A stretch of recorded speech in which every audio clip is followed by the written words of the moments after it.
조선 영조 연간 경기도 광주 땅 너른 들판 한가운데 소슬대문이 하늘을 찌르듯 서 있는 집이 있었습니다. 여흥민씨 대감. 대문 기둥에는 붉은 글씨로 가문의 이름이 새겨져 있었고 안으로 들어서면 행랑채, 사랑채, 안채가 차례로 이어졌습니다. 마당에는 늘 사람이 넘쳤습니다.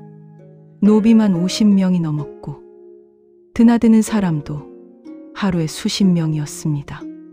이 집의 주인은 민경도 대감, 나이 60, 전직 호주판서 출신으로 광주 일대 땅의 절반이 그의 것이었습니다. 그리고 그의 아들이 있었습니다. 민준혁, 나이 23, 한양에서 소가를 통과하고 내려온 젊은 선비. 이 집에서 그는 하늘이었습니다. 원하는 것은 무엇이든 얻을 수 있었고 원하지 않는 것은 눈앞에서 사라졌습니다. 그리고 그 집 안채 깊숙한 곳 부엌 옆 작은 방 하나에 수련이라는 노비 여인이 살고 있었습니다. 수련은 15에 이 집에 팔려왔습니다. 어미가 빚을 갚지 못해서였습니다. 어미는 딸의 손을 붙잡고 엉엉 울었지만 수련은 울지 않았습니다. 어미, 울지 마세요. 저는 괜찮아요. 15살짜리 아이가 자신이 팔리는 날 어미를 위로했습니다. 그것이 수연이라는 여인이었습니다. 얼굴이 곱고 눈이 맑아 처음부터 안채 마님의 눈밖에 났습니다. 예쁜 노비란 주인 여자에게 언제나 위협이었으니까요. 마님은 수련에게 가장 고된 일을 시켰습니다. 새벽 4시에 일어나 불을 떼고 우물물을 길어오고 빨래를 하고 방아를 찢고 그러고도 바느질까지. 해가 지고도 한참이 지나야 눈을 붙일 수 있었습니다. 그러나 수련은 불평하지 않았습니다.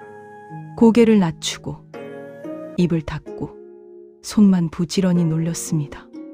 그것이 살아남는 방법이라는 것을 그녀는 어린 나이에 이미 알고 있었습니다. 이 집에 덕내라는 노비가 있었습니다. 나이는 수련보다 10살 위. 이미 이 집에서 20년을 산 여인이었습니다.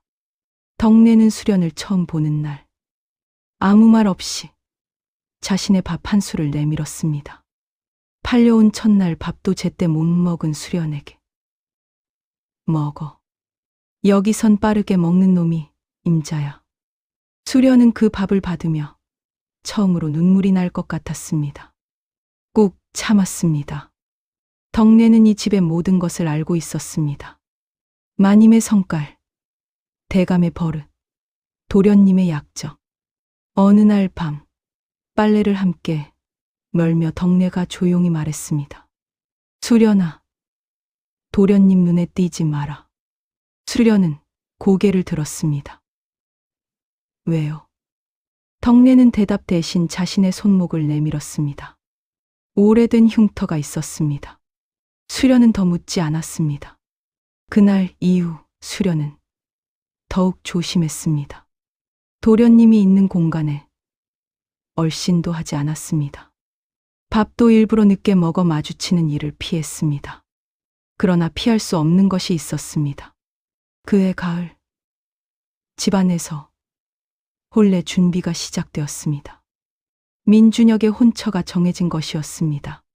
상대는 충주 박씨 가문의 교수, 가문끼리의 혼사였습니다. 집 안이 들썩였습니다. 마당에 천막이 쳐지고 음식 준비가 시작되고 노비들은 새벽부터 밤까지 쉴 틈이 없었습니다. 그 소란스러움 어느 저녁 달이 밝은 밤이었습니다. 수련은 안채에 쓸 물을 길러 우물가로 갔습니다. 두레박을 내리고 물을 끌어올리고 숨을 한 번 고르는 그 순간 이름이 무엇이냐? 수련은 놀라 두레박을 떨어뜨릴 뻔했습니다. 돌아보니 민준혁이었습니다. 수련은 즉시 고개를 조아렸습니다. 수련이라 하옵니다. 도련님, 언제부터 이 집에 있었느냐? 15부터 있었사옵니다. 그렇구나. 민준혁은 아무 말도 하지 않고 돌아섰습니다. 수련은 그 자리에 한참 서 있었습니다. 심장이 빠르게 뛰었습니다. 나쁜 예감이었습니다. 덕내가 한 말이 귓가에 맴돌았습니다. 도련님 눈에 띄지 마라. 이미 늦었습니다. 그 뒤로 민준혁의 눈길이 계속되었습니다. 사랑채를 지나다 마주치면 잠시 멈추 마당을 가로질러 가다 돌아보고 수련은 더욱 피했습니다. 동선을 바꾸고 일부러 볼품없이 꾸미고 마님의 눈에 띄게 더 부지런히 움직였습니다. 그래도 막을 수 없었습니다. 한 달이 지난 어느 밤 수련은 사랑채로 불려갔습니다. 시비 하나가 와서 말했습니다. 도련님이 부르신다. 수련은 그 자리에 못 박힌 듯 서 있었습니다. 시비가 다시 말했습니다. 빨리 와. 기다리신다. 거역할 수 없었습니다. 노비에게는 거역할 권리가 없었습니다. 그날 밤 수련은 사랑채에서 나오며 하늘을 올려다보았습니다. 별이 가득했습니다. 달도 밝았습니다. 그러나 그 빛이 하나도 따뜻하지 않았습니다.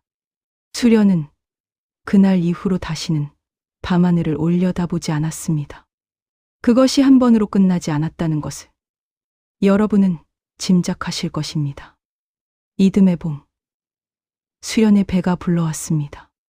처음에는 자신도 몰랐습니다. 몸이 입맛이 없어 그냥 피곤한 줄 알았습니다. 그러나 2달이 지나고 알았습니다. 수련은 그날 밤 부엌 뒤편 어두운 구석에 혼자 쪼그려 앉아서 오랫동안 생각했습니다. 어떻게 해야 하는가? 말을 해야 하는가? 말을 하면 어떻게 되는가? 말을 하지 않으면 어떻게 되는가? 어느 쪽도 답이 없었습니다.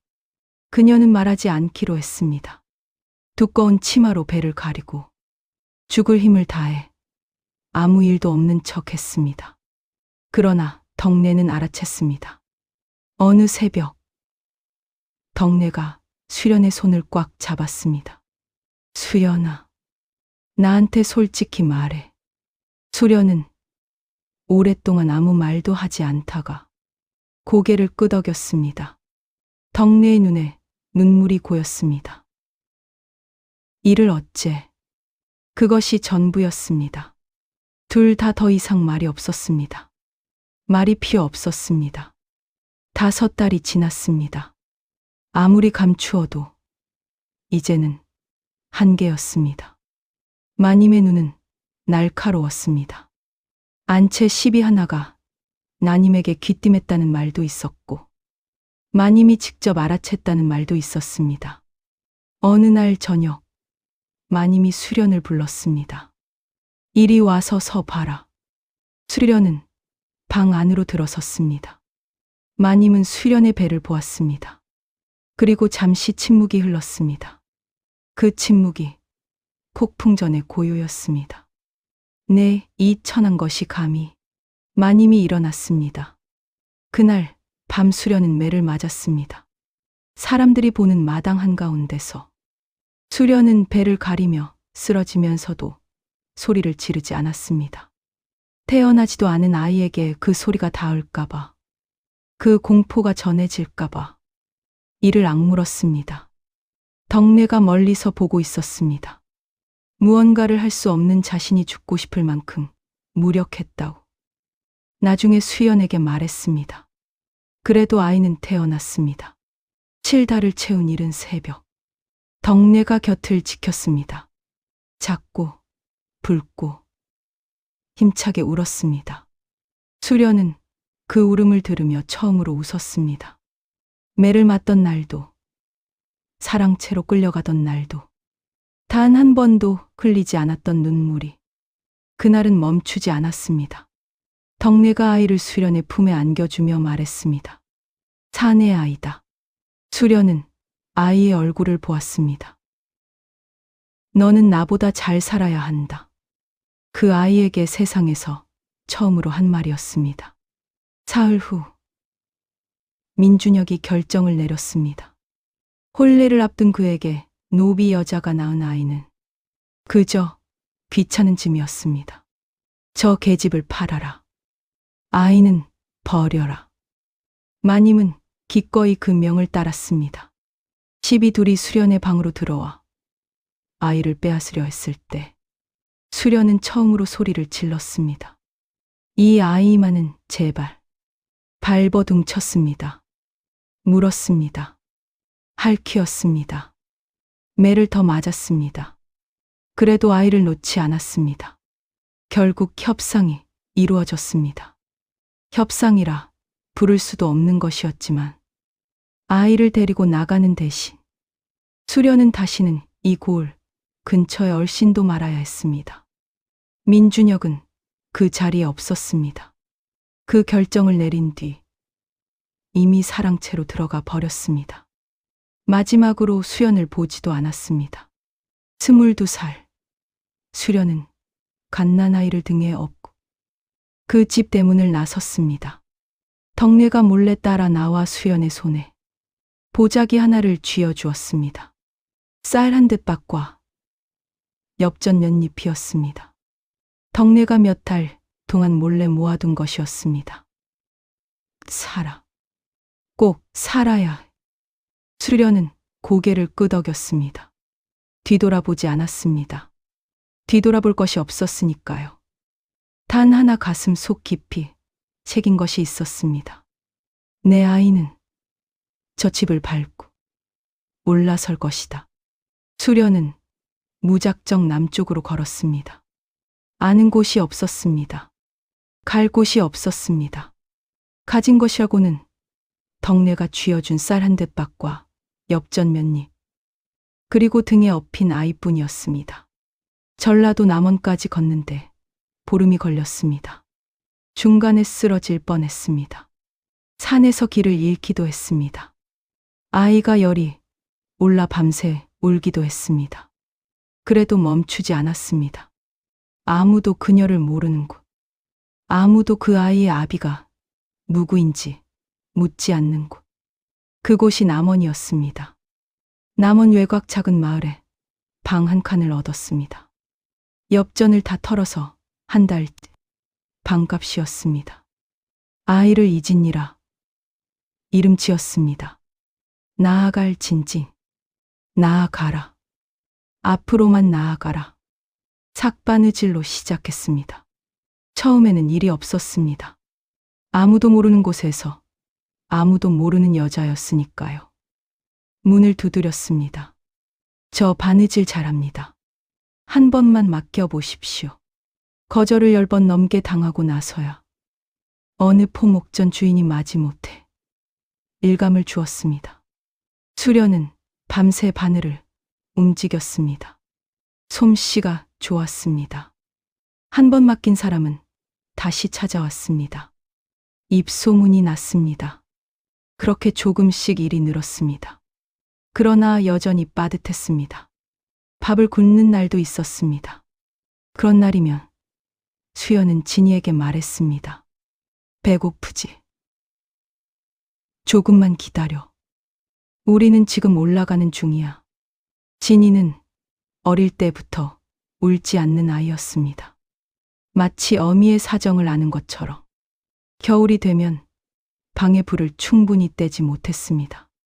수련은 진이를 품에 꼭 안고 밤을 버텼습니다.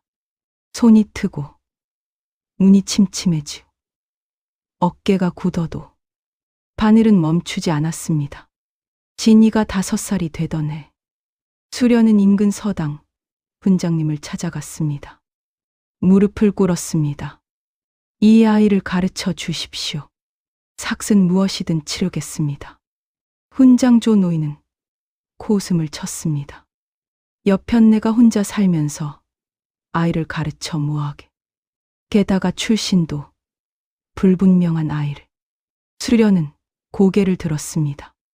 이 아이는 노비가 아닙니다. 저만 노비였을 뿐입니다. 조 훈장은 그 눈빛에서 무언가를 보았습니다. 두려운 것이 없는 눈. 이미 모든 것을 잃어버린 사람의 눈. 그러나 아직 포기하지 않은 사람의 눈. 그는 한참 뒤 말했습니다. 매달 쌀 단말이다. 수련은 그 달부터 일을 2배로 늘렸습니다. 진이는 영특했습니다. 한 번 본 글은 잊지 않았습니다. 조 훈장이 가르쳐 주지 않은 책도 스스로 찾아 읽었습니다. 조 훈장은 석 달이 지나자 수연에게 말했습니다. 이 아이 예사롭지 않소. 수련은 속으로만 웃었습니다. 진이가 7살이 되던 해 어느 날 마을 양반집 아이들 몇이 서당 앞에서 진이에게 시비를 걸었습니다. 야, 너 어미가 노비 출신이라며? 노비 새끼가 공부는 해서 뭐하게? 진이는 주먹을 쥐었습니다. 그러나 때리지 않았습니다.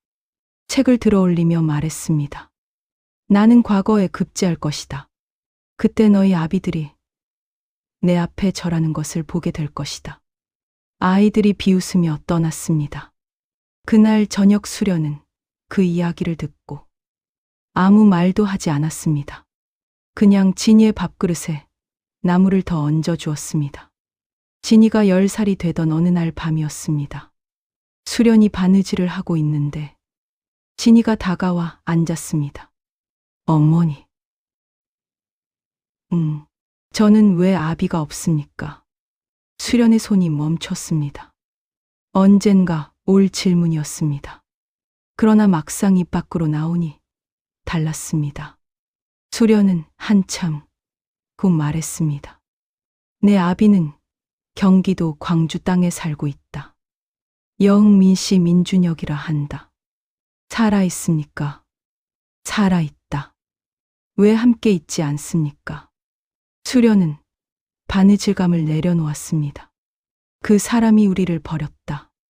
진이는 오랫동안 아무 말도 하지 않았습니다. 촛불이 흔들렸습니다. 그리고 천천히 고개를 끄덕였습니다. 알겠습니다. 저는 과거에 급제할 것입니다. 그리고 그 사람을 찾아갈 것입니다. 수련은 아이를 품에 안았습니다. 그것으로 충분하다. 그것으로 충분해.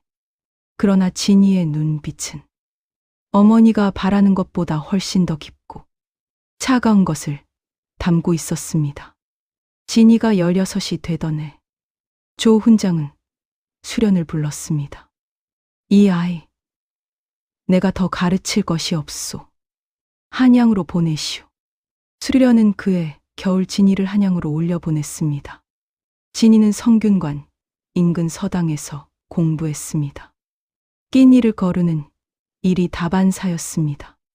그래도 멈추지 않았습니다. 수련은 계속 바느질품을 팔았습니다. 눈이 점점 나빠졌습니다. 허리가 굽기 시작했습니다. 그래도 아들에게 보내는 쌀 한 말은 빠지지 않았습니다. 진이에게서 편지가 오는 날은 수련이 가장 좋아하는 날이었습니다.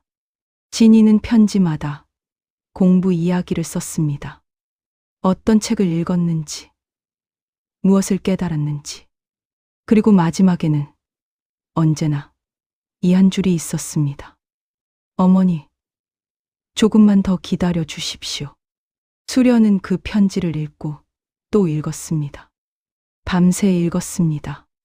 한양 서당에서 진이에게 벗이 생겼습니다. 이학규 충청도 청주 출신 선비.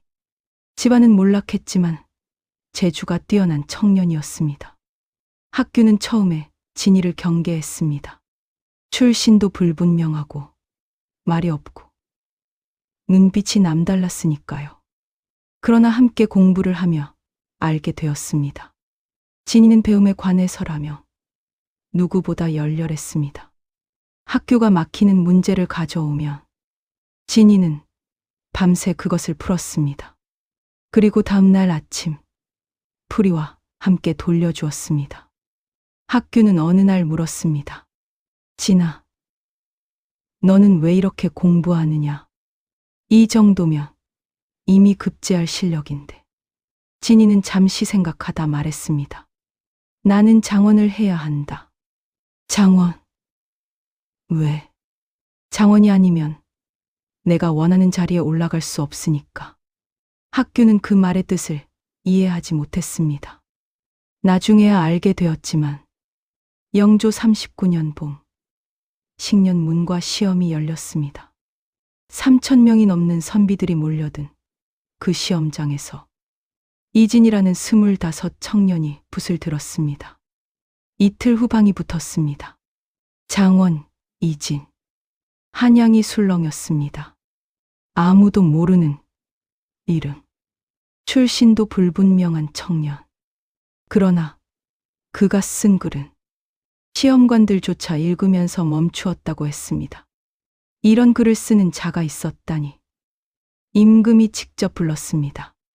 내가 이진이냐? 예, 예. 전하. 출신이 어디냐? 전라도 남원이옵니다. 어머니와 함께 살았사옵니다. 아비는 일찍 여의었사옵니다. 임금은 고개를 끄덕였습니다. 좋다. 내 제주를 나라를 위해 써라. 이진은 엎드려 절하며 속으로 말했습니다. 예, 예. 전하. 나라를 위해 쓰겠습니다. 그리고 한 가지. 일도 함께 하겠습니다. 급제 소식은 파발보다 빠르게 남원에 닿았습니다. 수련은 그 소식을 이웃 아주머니에게서 들었습니다. 수련 씨, 아들이 장원 급제했다고요. 한양에서 장원이요. 수련은 한동안 아무 말도 하지 못했습니다. 그냥 방으로 들어갔습니다. 문을 닫았습니다. 그리고 혼자 울었습니다. 소리 없이 어깨를 들썩이며 22해 동안 흘리지 않은 눈물을 다 흘릿.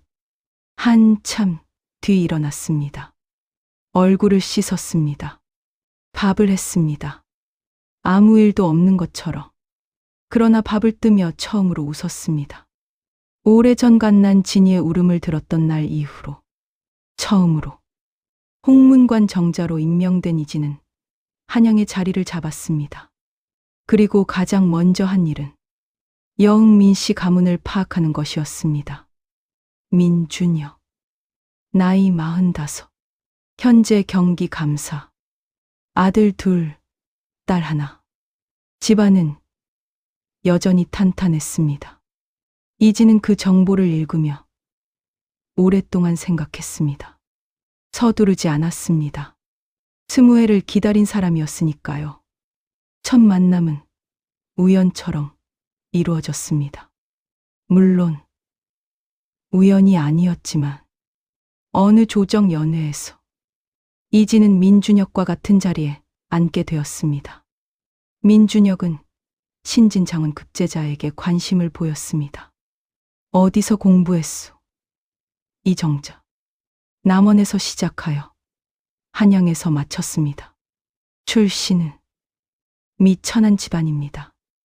민준혁은 호탕하게 웃었습니다. 허허. 미천한 집안에서 장원이 나오다니. 세상 참 넓구먼. 이진도 웃었습니다. 그 웃음 뒤에 무엇이 있는지 민준혁은 꿈에도 몰랐습니다. 이진은 이후로 민준혁과 여러 자리에서 마주쳤습니다. 그때마다 공손했습니다. 말을 잘 받아주었습니다. 가끔 적절한 칭찬도 했습니다. 민준혁은 이진이 마음에 들었습니다. 이 사람, 재주도 있고 예의도 바르구먼. 그는 이진을 자신의 사랑채 모임에 초대하기 시작했습니다. 이진은 그 자리에 참석하며 많은 것을 보았습니다. 민준혁이 어떤 사람들과 교류하는지, 어떤 방식으로 재물을 불리는지, 어디에 약점이 있는지, 민준혁의 세금 유용, 흔적을 발견한 것도 그 자리에서였습니다. 술자리에서 무심코 흘린 말 한마디. 그것을 이진은 놓치지 않았습니다. 집에 돌아와 기록했습니다. 그렇게 1년이 지났습니다. 이진의 다음 목표는 민준혁의 큰아들 민재원이었습니다. 나이 22. 아비와 달리 어리석고 허영심이 강했습니다. 한양 기방에 드나들기를 좋아했고 빠른 돈에 눈이 어두웠습니다. 이진은 그에게 접근했습니다. 술을 마셨습니다. 함께 놀았습니다. 형님, 형님 하며 지켜세웠습니다. 재원은 이진을 좋아했습니다. 그리고 6달이 지나자 이진이 말했습니다. 재원 형, 이런 사업이 있는데 같이 하시겠소? 수익이 꽤 됩니다. 겉으로는 번듯한 사업이었습니다. 그러나 안을 들여다보면 조정금령을 어기는 것이었습니다.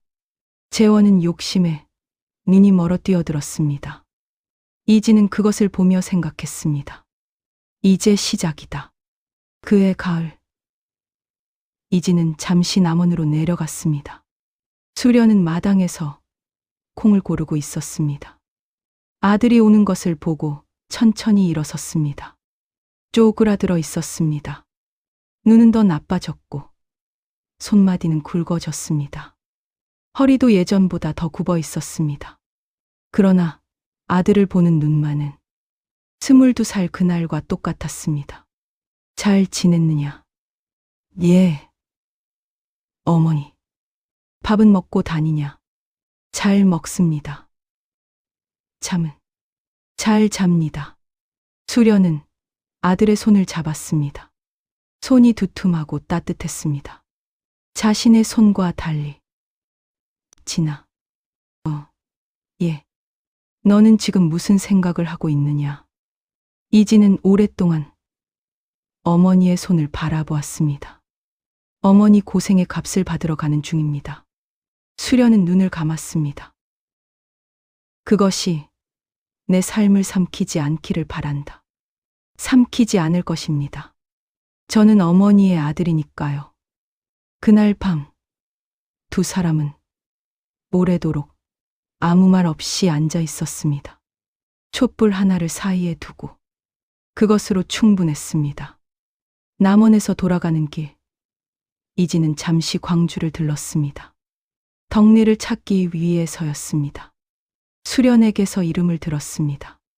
22해 전쌀과 엽전을 쥐어주고 살아라고 했던 여인. 수소문 끝에 찾아냈습니다. 광주 외곽 작은 마을에서 덕내는 살고 있었습니다. 이미 오래전에 그 집에서 나온 것이었습니다. 남편을 만나 아이를 낳고 작은 채소밭을 일구며 살고 있었습니다. 이진이 찾아오자 덕내는 눈이 휘둥그레졌습니다. 어머니의 아들입니다. 덕내는 그 자리에 주저앉았습니다. 수련이 아들이 이렇게 컸어. 장원급제까지 했다고? 이진은 허리를 깊이 숙였습니다. 어머니에게 베풀어 주신 은혜를 잊지 않았습니다. 보따리 하나를 내밀었습니다. 비단 2필과 은 10냥이었습니다. 덕내는 손사래를 쳤습니다. 이런 걸 왜? 난 그냥 밥 한 술 나눈 것뿐인데. 그 밥 한 술이 어머니를 살렸습니다. 그러니 저도 살 수 있었습니다. 덕내는 그것을 받으며 한참 울었습니다. 이진이 돌아가는 길을 보며 덕내는 중얼거렸습니다. 수련아, 잘 키웠다. 이진이 돌아온 그해 겨울, 조정의 고변이 들어왔습니다. 경기감사 출신 민준혁의 재임 시절 세금 유용, 그리고 그 아들 민재원의 조정금령 위반 사업. 누가 고변했는지는 끝내 밝혀지지 않았습니다. 조정이 들끓었습니다. 임금이 직접 국문을 명했습니다. 민재원은 버티지 못했습니다. 국문 사흘 만에 입을 열었습니다. 그리고 아비의 세금 유용까지 모두 털어놓았습니다. 민준혁은 일금부로 끌려갔습니다. 이게 어찌 된 일이냐? 대체 누가? 그 순간 신문관 자리에 앉아있던 한 사람이 입을 열었습니다. 민대강. 민준혁은 고개를 들었습니다. 홍문관 수찬 이진. 어디선가 본 듯한 눈. 아주 오래전에 본 것 같은 눈. 내가 누구냐? 이진은 천천히 말했습니다. 22해 전. 경기도 광주 땅에 수연이란 노비 여인이 있었습니다. 민준혁의 얼굴이 굳었습니다. 그 여인이 아이를 낳았습니다. 대감의 핏줄을. 그 아이가 저입니다. 긴 침묵이 흘렀습니다. 신문청 안의 모든 사람이 숨을 멈추었습니다. 민준혁의 입술이 떨렸습니다. 그럴 리가. 그렇습니다. 그리고 이제 그 아이가 대감을 신문하고 있습니다. 이진은 문서를 민준혁 앞에 내밀었습니다. 서명하십시오. 모든 죄를 인정하는 자백서입니다. 민준혁은 떨리는 손으로 문서를 집었습니다. 원하는 것이 무엇이냐? 이진은 잠시 생각했습니다. 저는 대감의 재물이 필요 없습니다. 관직도 필요 없습니다. 단 한 가지입니다. 22해 전. 그 밤. 어머니에게 잘못했다고 대감 스스로 인정하십시오. 민준혁은 눈을 감았습니다. 오랜 침묵이 흘렀습니다. 방 안에 있는 모든 사람이 그 침묵을 들었습니다. 잘못했다. 세 글자였습니다. 그러나 22해가 걸린 세 글자였습니다. 이진은 더 이상 아무 말도 하지 않았습니다. 자백서에 도장이 찍혔습니다. 민준혁은 그해 겨울 전라도 변방으로 유배를 떠났습니다. 가문의 재산은 몰수되었습니다. 민재원은 관직을 박탈당하고 고향으로 내려갔습니다. 여흥민 씨 대감댁의 소슬대문은 그 이듬해 봄 조용히 뽑혔습니다. 한때 수백 명의 노비를 거느리던 집. 그렇게 사라졌습니다. 이진의 법학교는 나중에 그 일의 전말을 들었습니다. 진아 그래서 내가 장원을 해야 했던 거구나.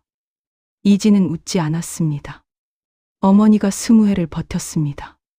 그러니 나는 해야 했습니다. 학교는 한동안 아무 말도 하지 못했습니다. 이진은 그 소식을 어머니에게 전하기 위해 남원으로 내려갔습니다.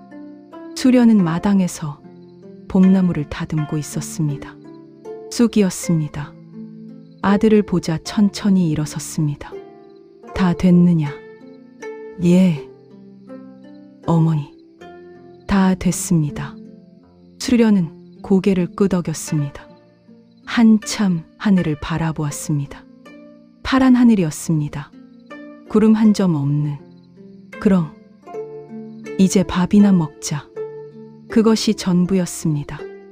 복수가 완성된 날 두 사람이 나눈 말은 그것이 전부였습니다. 수련은 솥에 불을 지폈습니다. 이진은 옆에서 장작을 쪼갰습니다. 연기가 파랗게 하늘로 올라갔습니다. 쑥국 냄새가 마당에 퍼졌습니다. 그해 봄은 두 사람 모두에게 처음으로 따뜻했습니다. 22해 만에 어떠셨나요? 여러분, 수련이라는 한 여인의 22해, 그리고 그 어머니가 심어준 씨앗 하나가 결국 한 가문의 역사를 바꾸었습니다. 복수는 칼로 하는 것이 아니었습니다. 바늘로, 공부로, 기다림으로, 그리고 어머니의 사랑으로 했습니다. 오늘 이야기에서 가장 기억에 남는 장면이 있으셨나요? 댓글로 알려주시면 정말 기쁘겠습니다. 구독과 좋아요는 이런 이야기를 계속 만들 수 있는 힘이 됩니다. 다음 시간에도 더 깊고, 더 진하고, 더 슬프고, 그래서 더 오래 남는 이야기로 찾아뵙겠습니다. 감사합니다.